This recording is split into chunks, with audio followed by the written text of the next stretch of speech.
the 2nd of March, 1943. Bismarck Sea off Lae, New Guinea. Dawn is a bruise on the water. The convoy moves slow and sure, a string of transports and escorts riding the swell hulls dark against pale surf. Above cloud and light, arrange themselves into a single question. Can the Allies break this line of supply before it reaches shore? The answer begins with airmen who stopped treating the sky as safe and started treating the sea as the weapon itself. You feel the plane before you see it, the vibration through the airframe, the scent of oil and salt, the metallic clack of guns warming in their housings. A B-25. Mitchell falls into formation low and level its nose, loaded with extra 50 caliber barrels and bombs, whose fuses have been set for timing that works at 200 feet, not at the tidy altitudes of A. Doctrine. The pilot peers over a glare-smeared canopy, reads the wake of a freighter like a rangefinder, and times the release to a heartbeat. The bomb must skip once or twice, and then find the hull at the waterline, not with the slow mercy of high-altitude gravity, but by brute physical geometry. This is a deliberate laboratory-honed violence, not a stunt. General George C. Kenney commands the 5th Air Force, and he has become impatient with theory. The Japanese practice of sailing close to shore around New Guinea has made high-altitude pilots impotent. Anti-aircraft arcs and jungle-wrapped harbours blunt conventional bombing. The solution is an improvisation adapted in the field fuse tweaks, approach angles, and nose gun modifications devised by maintenance crews and innovators such as Paul I. Pappy Gunn. Mechanics and ordnance men rewired, reinforced, and traded notes in the hangar. Pilots learned to read the sea as a map of risk and opportunity. The forbidden became methodical. Flying at 200 feet gives you an intimacy with the target that doctrine forbids. The horizon tightens. The ship fills the windshield. Tracer and flak bloom at eye level. At that height, a bomb behaves like a stone across a pond. It skips, hunts, and strikes. The profile saves a moment of exposure to defensive fire by minimizing the time between release and effect. It also leaves no room for error, a misjudged airspeed, a bad fuse, setting a ship that turns a degree too soon, and the bomber becomes the center of the blast instead of the instrument of it. Crews trained for that knife edge nonetheless found that the payoff could be decisive. The technique is not solitary. It requires suppressive fire from strafing runs that pin the gunner's timing from reconnaissance and code breaking that places aircraft over the convoy at the right minute and follow-up aircraft to exploit chaos. A B-25 that lands a clean skip hit can immobilize a transport jam, its steering flood pump rooms, or trigger a secondary explosion when fuel or munitions cook off. Once one hull lists and baffles its neighbours, the formation loses cohesion, escorts hesitate, loses station keeping, and become easier targets. In 3 days of concentrated attacks, when timing, ordnance, and daring synchronize, a convoy can become a graveyard. The crews called it many things in private, a trick engineering salvation. In briefings, the language is sober. Geometry, fuse delay, approach vector. But in the air, the motion is cinematic, a climb a feather back to 200 feet, a steady hand on the yoke, eyes locked on a wake that promises an angle of impact. Pilots learned to cue each other by sight when the leader broke toward the convoy, others slid into parallel lanes, guns opening like punctuation. The added nose guns that Pappy Gunn and his teams fitted into Mitchell's and A-22s were not fashion. They were force multipliers, clearing decks long enough for the skip run to connect. There are costs. Low runs invite concentrated flak and increase exposure to defending fighters. Airframes endure salt spray and gee loads that chew at rivets and control surfaces. Aircrew casualties mount, and maintenance cycles shorten. Commanders wrestle with the arithmetic: is the loss of crews acceptable against the strategic consequence of denied reinforcements? In the Southwest Pacific, the answer trended toward risk acceptance. When isolated garrisons depended on a single supply echelon, destroying that echelon became both tactical necessity and strategic leverage. History remembers a single cinematic image, a Mitchell skimming a silver wake, the bomb flashing the ship, erupting because images simplify complex interdependence. The image masks the briefings, the ordnance tests, the hesitant commanders who finally sanctioned low-altitude profiles, and the maintenance men who stayed up all night modifying noses. It masks the fact that what looked like a forbidden act was the result of iterative operational learning, a laboratory of crews, technicians, and commanders that redesigned the rules under fire. On the water, the effect is immediate and cruel. A transport hit at the waterline becomes a hulking dead thing. Steam and smoke thicken. Sailors abandon decks and launch lifeboats into oily seas. Succeeding waves do not seek glory. They seek damage control, and they find none. Onshore, Japanese commanders watch their reinforcements wash over reefs and flame. The calculus of holding forward positions shifts overnight. Islands that relied on regular convoy runs face starvation, not just the prospect of a fighting garrison. So, the moment that broke the rules was not a single man defying an order for the sake of drama. It was the crystallization of a field problem into technique. It was the work of Kenny and of squadron leaders who codified practice of gun and of ordnance crews who tuned fuses, and of pilots who learned to hold steady at 200 feet and trust their instruments and instincts.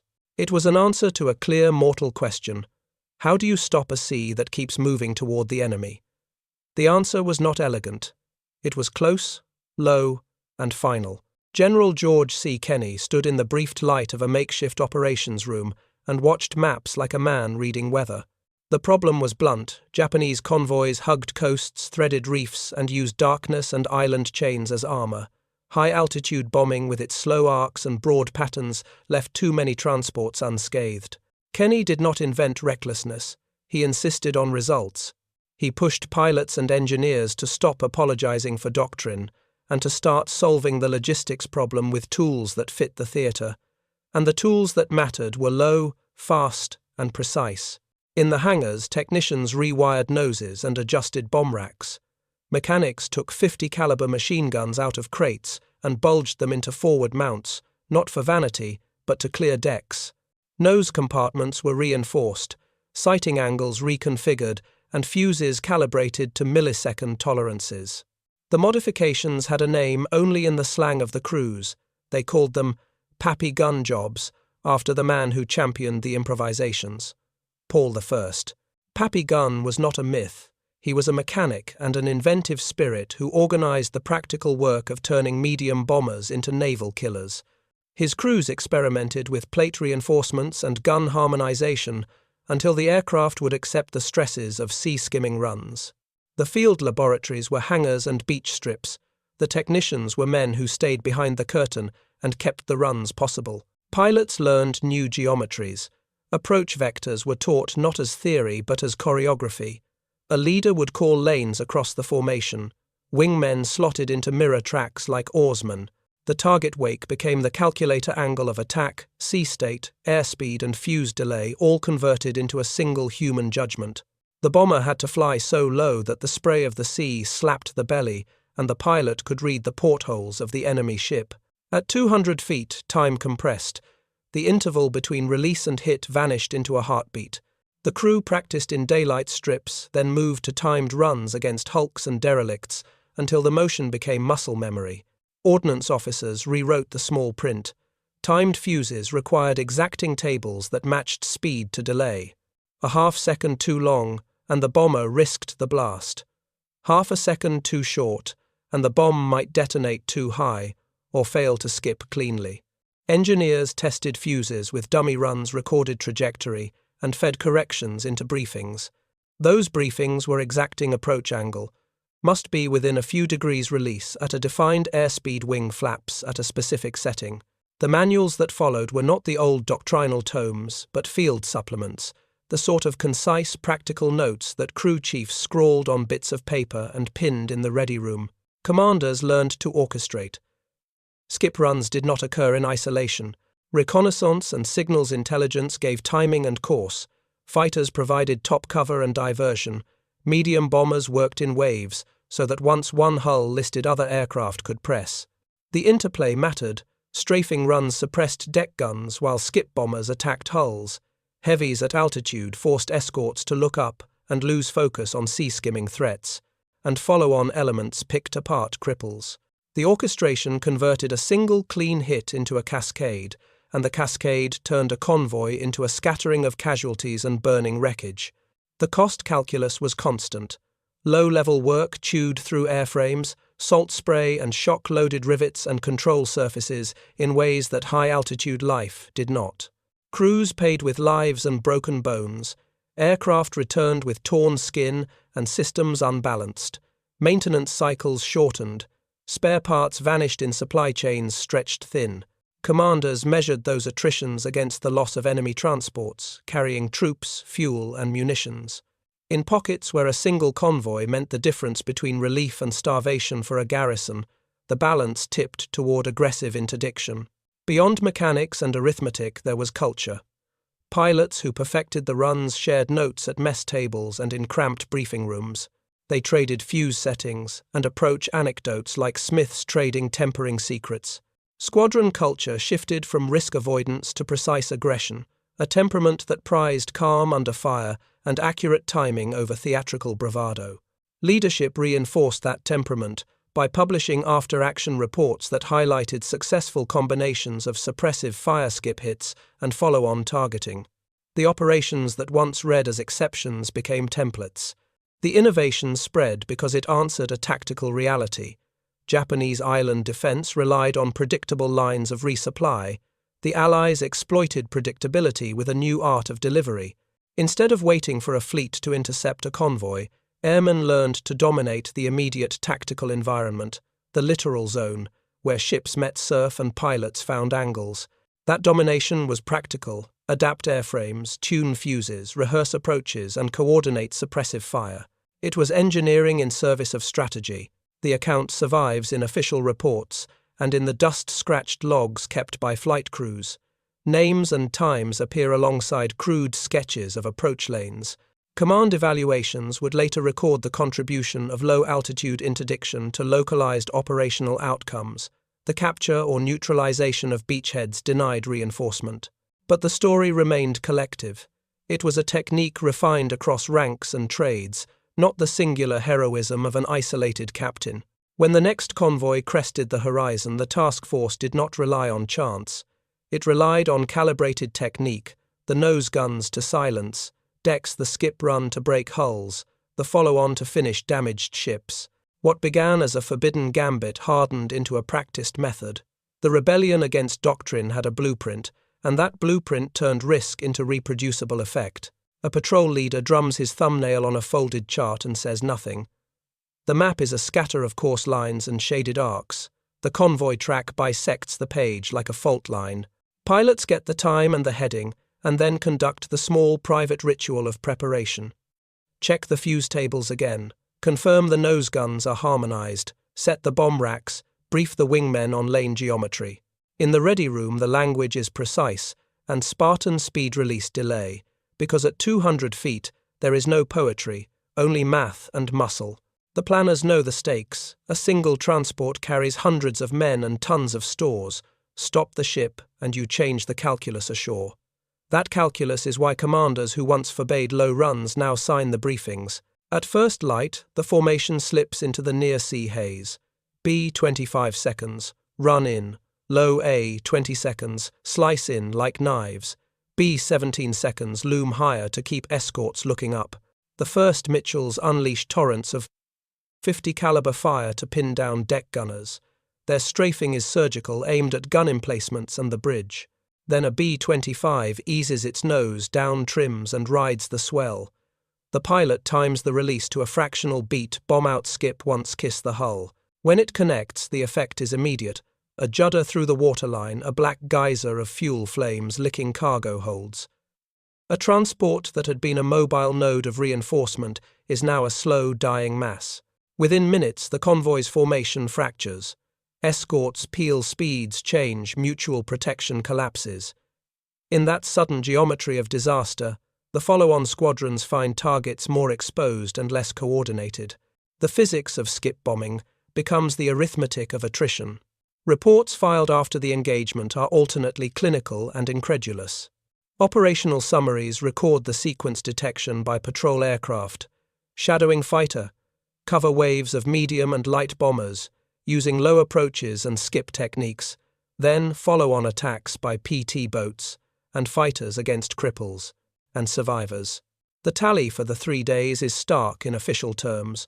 All 8 troop transports and 4 of the escorting destroyers were sunk or rendered unserviceable, and thousands of troops destined for Leh never reached their objective.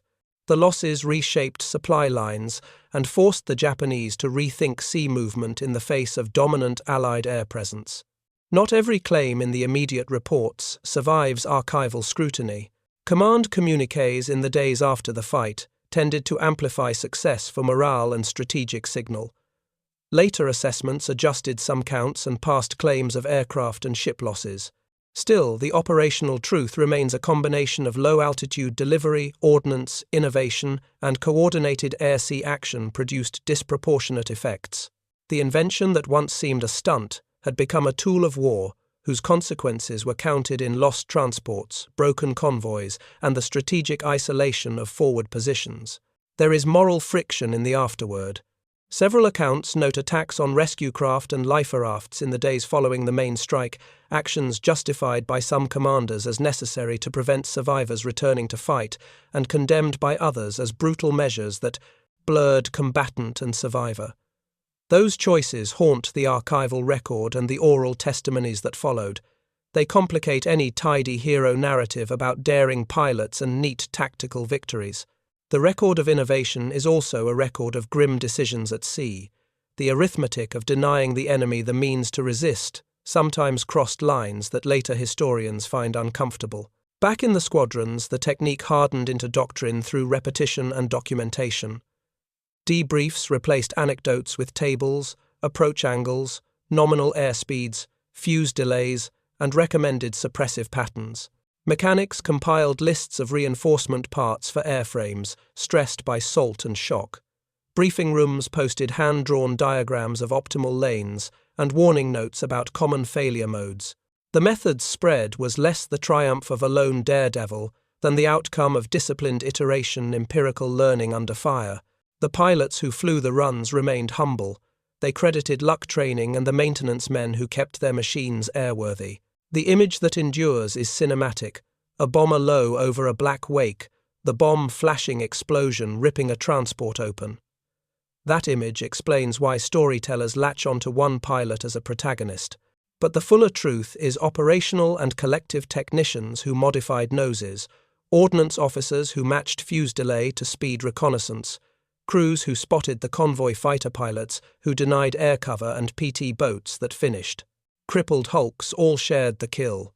When the convoy was undone, it was by a kill chain, a series of small, hard-pressed actions sewn together into a decisive whole. WarfareHistoryNetwork.com.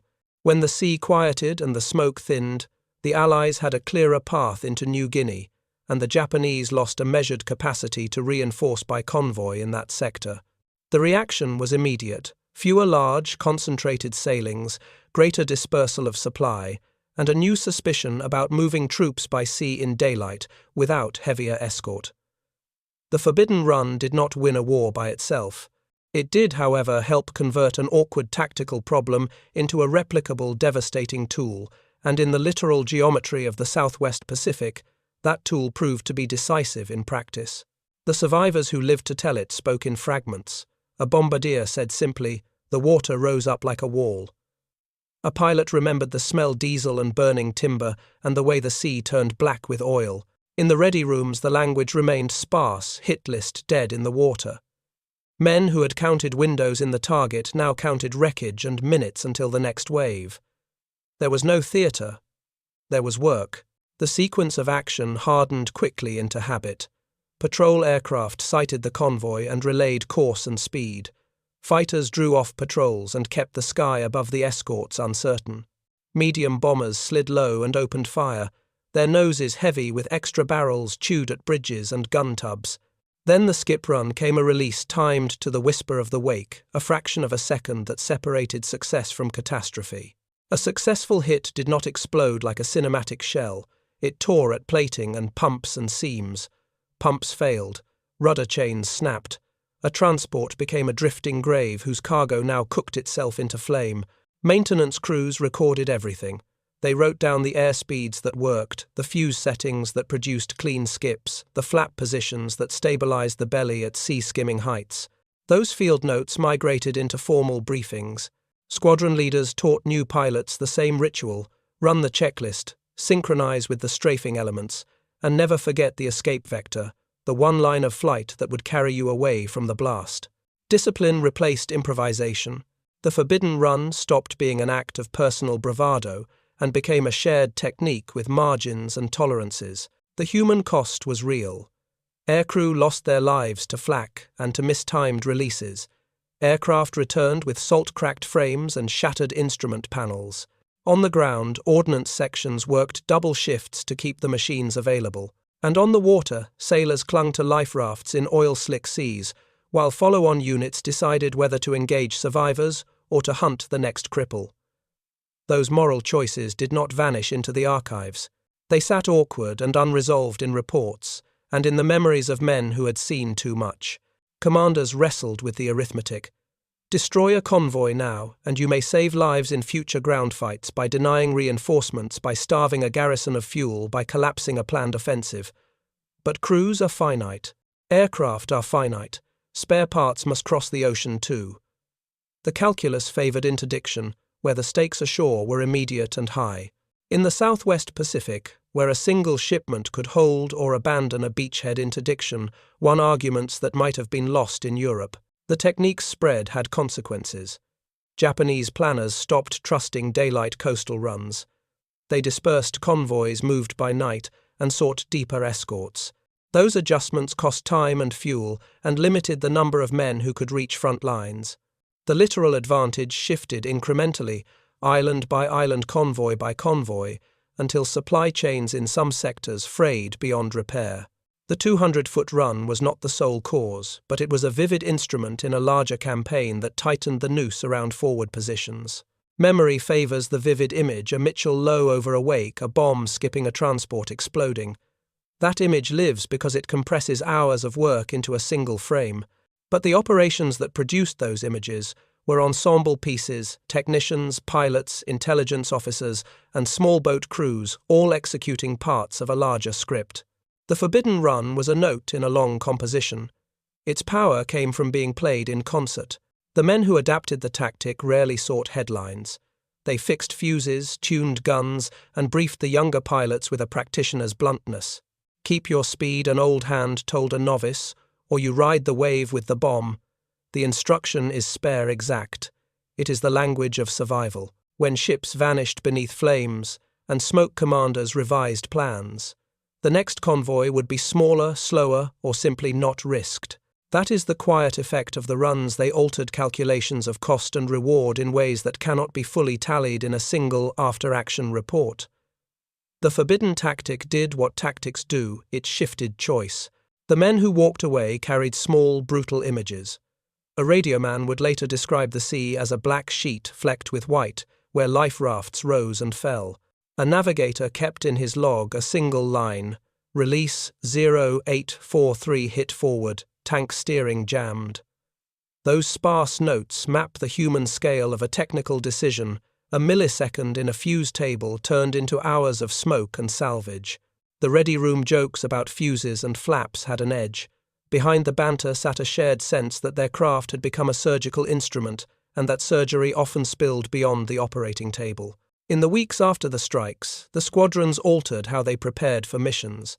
Pilots who had once practiced instrument approaches over open desert now rehearsed sea-skimming runs over derelict hulks and reef-swept coves. Flight instructors drew diagrams on greaseboards: release at this airspeed angle no greater than this note, the wake geometry when sea state reaches 3. Mechanics tightened tolerances on sight mounts. Ordnance men stamped fuse numbers into small metal tags and pinned them to racks. The improvisation that began as a workaround hardened into a craft with rules and margins. Those rules did not erase fear. Men still talked about the blast that might overtake you, about the brittle feel of spray on a control surface that had never been designed for such punishment. Aircraft returned with salt-stiffened cables and instruments that hummed with the memory of impact. Casualty lists filled with names that meant nothing to strategy memos and everything to mess halls and mothers. Commanders recorded losses in columns. Chaplains recorded them as stories. The ledger balanced in ways that made some uneasy and others resolute. Opponents changed their behavior. Convoys started zigzagging at night, sailing smaller formations, seeking deeper escort, and different routes around reefs and atolls. Those adjustments consumed scarce fuel and time. They also reduced the throughput of men and materiel to forward positions, forcing field commanders to ration and reconsider offensives planned on timetables that assumed steady resupply. Tactics had become strategy by indirection, an airborne technique forcing maritime caution, which in turn reshaped ground opportunities. The image that survives in newsreels and later recollection is cinematic because it is simple. A bomber, low over a wake, a flash, a rising plume. Simplicity is useful for memory but deceptive for explanation. Behind each flash lay a chain of decisions intelligence that found the convoy pilots who trusted briefed numbers, ordnance teams who set delays to the decimal mechanics, who reinforced noses, and commanders who judged the trade-offs and signed the orders. That chain is the real object of study, how people and machines adapted, iterated, and accepted risk to solve a clear tactical problem. When the smoke cleared, the sea held its dead, and the balance of supply shifted elsewhere. The Forbidden Run did not defeat a nation by itself, nor did any single sortie alone end a campaign. What it did was expose a brittle point in an opponent's system, and through disciplined repetition turn an improvised tactic into an instrument of pressure. The instrument was ugly, precise, and effective in the theatre, where literal geometry and sparse defences created openings. The pilots who flew at 200 feet were not mythic lone heroes. They were nodes in a practiced network that turned daring into doctrine. The men who walked away carried images that did not translate well into headlines. A navigator filed a single utilitarian entry release, 0843 hit forward tank steering jammed. A radio man remembered only the taste of smoke and salt. In the ready room the talk was practical, and short fuse numbers, flap settings, escape vector. The bombing run that had once been forbidden had become a job that required ritual repetition and a respect for the narrow margins between success and catastrophe. Briefing rooms changed. Diagrams on greaseboards replaced abstract doctrine. Pilots drilled on approach angles and wake geometry until the motions were reflex. Ordnance men stamped fuse delays into metal tags and pinned them to racks. Mechanics drew up ad hoc service tables for aircraft, returned salt-stiff and work-worn. The improvisation hardened into method, precisely because the costs of failure were immediate and visible.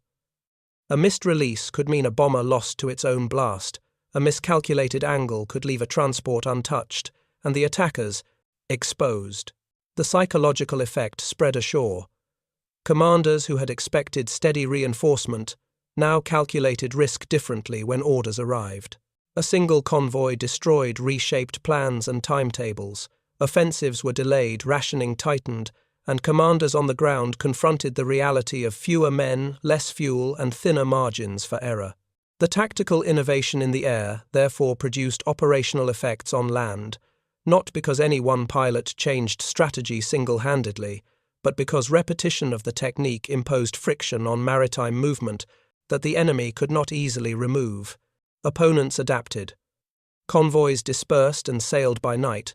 Escorts tightened screening and adjusted routes to avoid the clearest approaches. Those corrections cost time and fuel, and they reduced the rate at which troops and supplies could reach forward positions. The interdiction campaign forced a choice: accept slower, more expensive supply methods, or risk concentrated sailings that air power could exploit. In the shallow theatre of islands and reefs, that choice often favoured the side that controlled the air. The human ledger remained ambiguous. Aircrew losses and damaged aircraft mounted. Maintenance schedules were stretched. Families at home read casualty lists, whose names meant everything to someone and nothing to memos. At sea, survivors clung to rafts amid oil and flame, while follow-on units debated rescue versus continuing the attack. Those debates appear in the archival record as terse entries, and in oral histories as uneasy recollections. The operational gain was real. The moral and human costs were not erased by success. What endures in memory and in film is a single frame, a Mitchell skimming, a silver wake, a bomb flashing, a transport collapsing in smoke. The frame endures because it is simple and immediate. The fuller historical truth is distributed across many small acts, reconnaissance that found the convoy intelligence that set the timing technicians, who modified noses and tuned fuses, pilots who held steady at 200 feet, fighters who denied escorts an easy sky, and small boats that finished crippled hulks. The forbidden run achieved effect only when it was one instrument in a composed ensemble. When the smoke cleared and the sea settled, the practical consequences were measurable. Fewer concentrated convoys appeared in that sector for months, routes shifted, timetables slipped. The technique had not won a war, but it had changed how the enemy moved men and materiel in a theatre where margins were already thin. What began as an act at the edge of doctrine had been turned by repetition and discipline into a replicable tactical tool. The pilots and crews who perfected the run rarely sought glory. They traded notes, corrected fuse delays, and taught novices the same rituals, because those rituals kept planes flying and men alive. Their work did not read like a lone, heroic narrative. It read like engineering under fire. The story that matters is not of a single outlaw pilot, but of a force that learned to bend its tools to the shape of the problem, and in doing so made a brittle logistics chain even more brittle. They filed mission reports in terse lines and then lived with the images. A navigator's log read like a surgical record, release 0843 hit forward tank steering jammed. A radio operator later described the taste of smoke on his tongue and the way the sea boiled with oil. Men in the ready room spoke in numbers and procedures, because at 200 feet there was no room for rhetoric, only checklist, timing, and the one escape vector that mattered. Training adapted fast. Pilots practiced sea skimming over derelicts and reef flats until the motions were second nature. Instructors drew wake diagrams on greaseboard and repeated. The same cautions: maintain airspeed, confirm fuse delay, aim at the hull, not the superstructure, commit to the pull-off. Mechanics prepared tagged fuse sets and swap sheets that fit in the palm. Ordnance officers kept lists of successful combinations, speed, angle, delay. Improvisation hardened into craft, because success and survival depended on predictability as much as courage. Maintenance logs filled with new complaints. Salt spray and blast stress shortened service intervals, rivets loosened, and cable runs fretted under repeated shock. Crews learned to inspect control surfaces after every low run and to swap critical parts before failure. The work behind the scenes was relentless men who never flew, adjusting mounts, rebalancing props, and rebuilding instrument panels so pilots could fly another mission. That labor turned daring into repeatable effect. The enemy adjusted. Convoys dispersed, sailed at night, and used alternate routes around reefs and shoals. Those choices cost fuel, time, and throughput.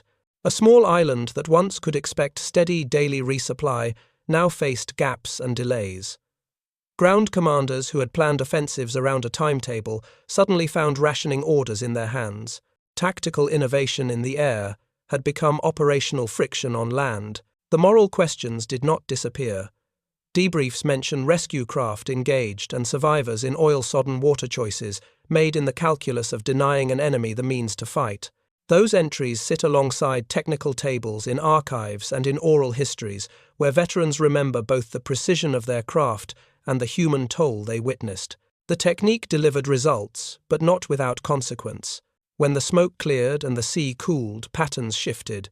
The forbidden run was not a single outlaw act, but the outcome of collective problem-solving reconnaissance that found a target intelligence that set timing technicians who modified aircraft pilots, who executed with split-second precision and follow-on units that finished cripples.